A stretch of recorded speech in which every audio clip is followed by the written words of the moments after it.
Voisi sanoa, että yrittäjäidea oli kytenyt useita vuosia päässä ja sen laukasi sitten bussikuskien lakko. Oli nimittäin bussikuskina ollut 8 vuotta ja edellisvuonna oli tehnyt omakotitalon, jossa oli ideaa tullut tänne ikkuna-asiaakin, niin tuli mieleen, että tuokin ala voisi olla kiinnostava. Ihan ensimmäisinä vuosina tiivin toiminta oli niin kuin monella pienyrittäjällä on tehdä kaikkia mitä ympäristö pyytää.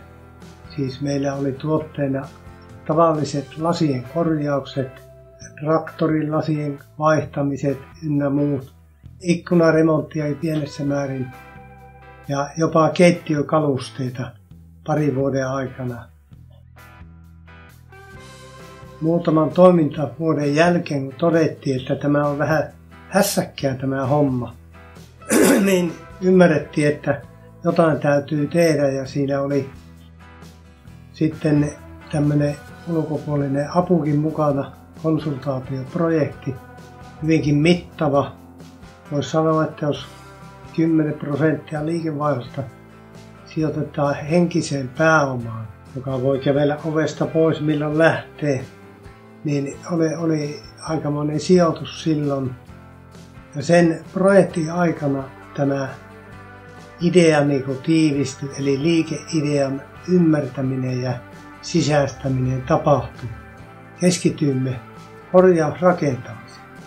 Meillä oli siinä korjauspuolella 3 asiakassegmenttiä. Siinä oli pienasiakkaat ja suurasiakkaat, johon kuului sitten kerrostalot ja suuret kiinteistöt sekä vuosisopimusasiakkaat, joille tehtiin, joka tarkoitti käytännössä talotehdasmyyntiä.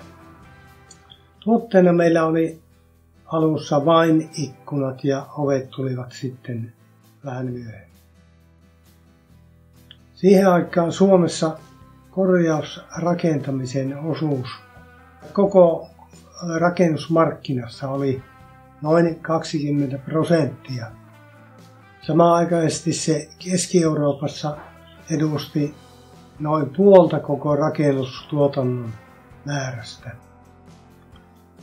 Ja meillä pienenä yhtiönä ei ollut kovinkaan oikeastaan mitään kilpailuetuja tämmöiseen sarjatuotantoon, kun oli heikko konekanta ja kaikkia resursseja hyvin vähän, niin meillä ei oikeastaan muuta senkään puolesta ollut siinä vaihtoehtoa, mutta tärkeintä kai oli se, että silloin jo nähtiin, että korjausrakentaminen tulee olemaan tulevaisuuden ala.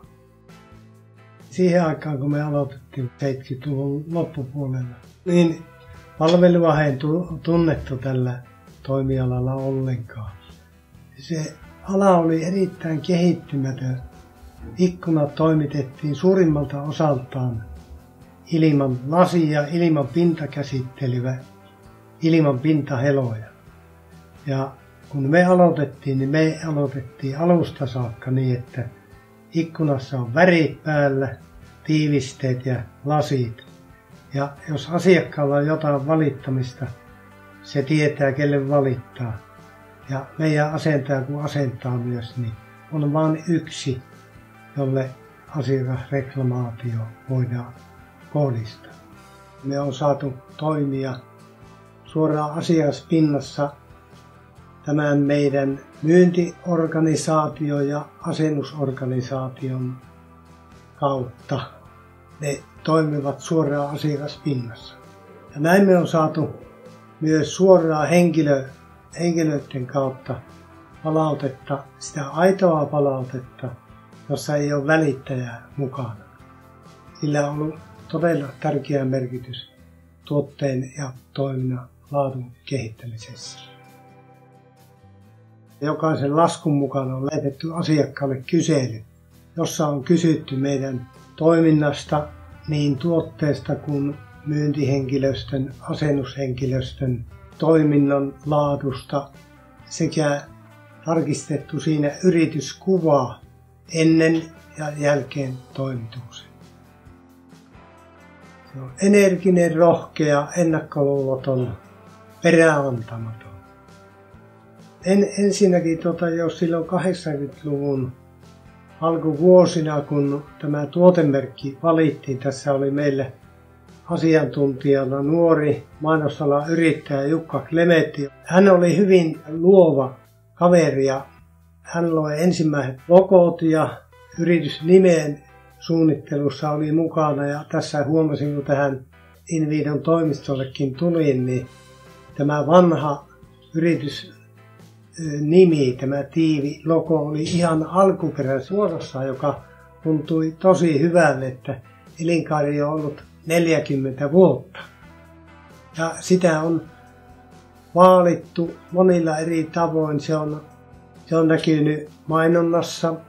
Siellä on meillä asumismukavuus, tiiveys. Koetettu tiivistää kissahahmoa, joka rakastaa ja pitää mukavasta elämästä ja lämpimästä. Me toivomme, että meidän asiakkaat kokee, että meidän toimitukset tarkoittaa heille asumismukavuutta ja viihtyvyyttä niin toimitustapahtuman osalta kuin sen jälkeen, kun tuote on toimitettu. Suora palaute asiakkailta, mutta myös uteliaisuus ja aktiivisuus meidän koko henkilöstössä. On liikuttu tuntosarvet ylhäällä ja haettu uusia ideoita ja niitä on sitten porukalla pähkäilty, että mitä kannattaisi ottaa käyttöön. Alumiini, ulkopinta, se oli iso muutos. Ja kun me, jotka toimimme saneerausalalla, niin monet suunnittelutoimistot, arkkitehdit eivät hyväksyneet alumiinia vanhaan taloon. Se oli aikamoinen kynnys silloin alussa. Ja sen vuoksi me joudumme kokeilemaan jossain vaiheessa lehtikuusen käyttöä alumiinin tilalla. Ja ajateltiin, että sillä voitaisiin se korvata, mutta se oli liian vaikea. Ja tämä lehtikuusen logistiikka ja saatavuus. Toinen merkittävä oli tämä vesiohenteisiin pintakäsittelyaineisiin siirtyminen, joka tarkoittaa, että se on valtavia määriä pois liuottimia täältä meidän ilmastosta, joka meni siinä liuotin maalaamossa tuonne taivaalle. Niin se vesiohenteisten maalien myötä jäi pois tämä liuottimien ympäristöön päästä. Sitten sen jälkeen tuli näitä integroituja kaihtimia. Kaihdin hommissa me oltiin edelläkävijöitä. Silloin tuntui aika mahdottomalle, että voi tuotantoon sekoittaa kaihtimien kiinnittämisiä. Ja vielä mittatilausikkunasta, kun on kysymys. Se tarkoittaa myös logistisia haasteita, että tavara liikkuu oikeaan aikaan ja kun se on millimetrit työtä, niin ne pitää osua oikeaan kohteeseen. Sen jälkeen tuli tämä Hairtec-ikkuna, joka tuli korvaamaan tätä karmissa olevaa ilman sisääntuloventtiiliä. Se vanha mallihan toi huoneeseen raakaa ulkoilmaa, jos ulkona on vaikka parikymmentä astetta pakkasta tai enemmän, niin se oli aika raakaa. Ja nyt se, kun tuodaan tuolta ikkunan välistä, niin se kerkiää siinä välissä sen verran lauhtua se ilma. Se ei ole lämmintä, mutta se ei ole niin kylmää kuin se on siinä, missä se suoraan tuodaan ulkoa.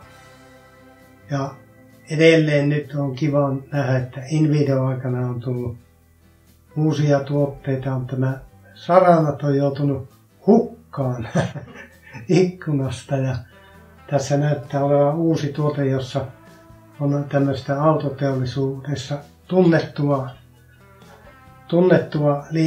tuoteideaa sovellettu. Mä uskon, että Invido edelleen johtaa kärkiyrityksenä tällä tuotekehityspuolella. Ensimmäinen ulkomailta tuotu idea on tämä meidän JOT.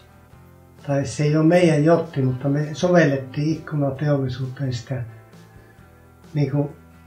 luulakseni ensimmäisenä ja tehokkaasti. Ja meillä oli siihen omat syyt. Meillä ei ollut rahaa rakentaa isoja tehtaita, käyttää lattioihin eikä seiniin rahaa, eikä vaihtoomaisuuteen. Ja näin ollen esimerkki tuosta vaihtoomaisuuden arvosta, kun 70-80-luvulla ikkunateollisuuden vaihtoomaisuuteen sitoutui pääomaa 20-jopa 35%, niin me ajeltiin tuolla 5% tuntumassa.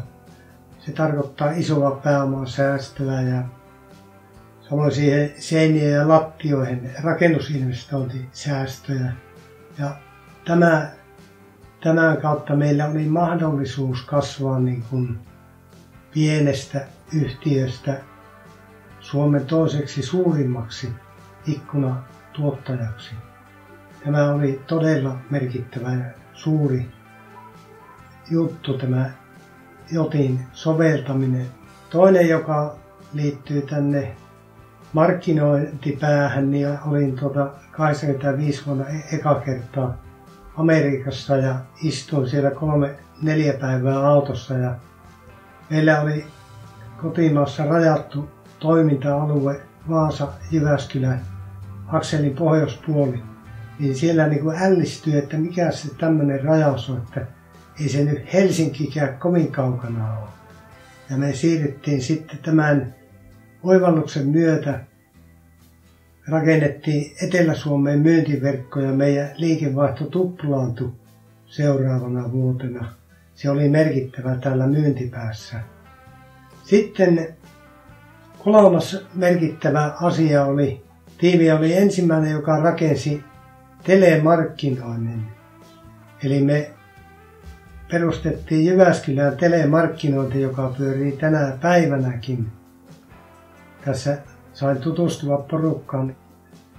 Täällä se aloitti, en ole varma, että oli vuonna 90 vai jotain niihin aikoihin. Ja silläkin alkaa olla aika pitkä historia. Sillä on niin iso merkitys, että tuskin sitä tiiviä olisi, ellei olisi näin sitoutunutta henkilöstöä. Ainakin tiivi ei olisi tuossa mittakaavassa, mitä se on, eikä olisi kehittynyt noin, ellei tämä henkilökunta olisi sitoutunut ja innostunut, että jaksaa aina uusia haasteita ottaa. Meillä on ollut hyvin kilpailuhenkinen ja innostunut ja sitoutunut porukka täällä aina. Ja niin mä oon kokenut, toivon mukaan, että muutkin on samaa mieltä. Teille on tarjolla Tiivin tuotteessa sitä todella korkeatasoista, kokemukseen perustuvaa osaamista, joka näkyy teillä hyvänä tuotteena ja palveluna ja asuntonne arvon nousuna. Että siitä vaan.